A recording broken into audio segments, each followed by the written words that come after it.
করলার রসে রয়েছে অ্যান্টি ইনফ্ল্যামেটরি উপাদান যা শরীরের কোলেস্টেরলের মাত্রা কমায়। করলার রসের অ্যান্টিঅক্সিডেন্ট ত্বক ও চুলের উজ্জ্বলতা বাড়ায় এবং চর্মরোগ সারিয়ে তুলতে সাহায্য করে। করলার রস ওজন কমানোর ক্ষেত্রেও অনেক উপকারী।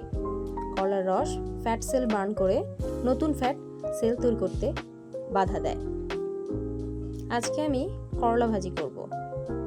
তার জন্য প্রথমেই করলা আর আলু কেটে কিছুক্ষণ লবণে রেখে দিতে হবে। তারপর ভালো করে ধুয়ে কুচলিয়ে নিতে হবে।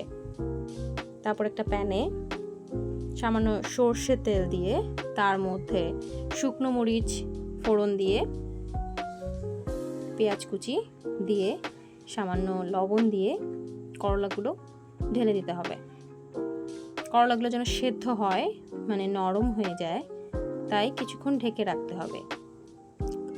ঢাকনা তুলে বেশ কয়েকবার নেড়ে চেড়ে দেখতে হবে। কাঁচামরিচ কেটে রাখাগুলো দিয়ে দিতে হবে। তারপর আবার ঢেকে রাখতে হবে, কেননা করলা শক্ত শক্ত থাকলে সেটা মুখে বাজে এবং খেতে খুবই বিরক্তিকর লাগে। সামান্য হলুদ দিয়ে দিব।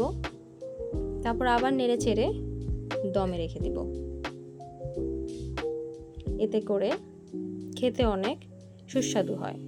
করলা যদি একটু বেশি ভাজা ভাজা হয়, মানে প্রায় পোড়া পোড়া টাইপের হয়, তাহলে সেটা খেতে অনেক টেস্টি হয়।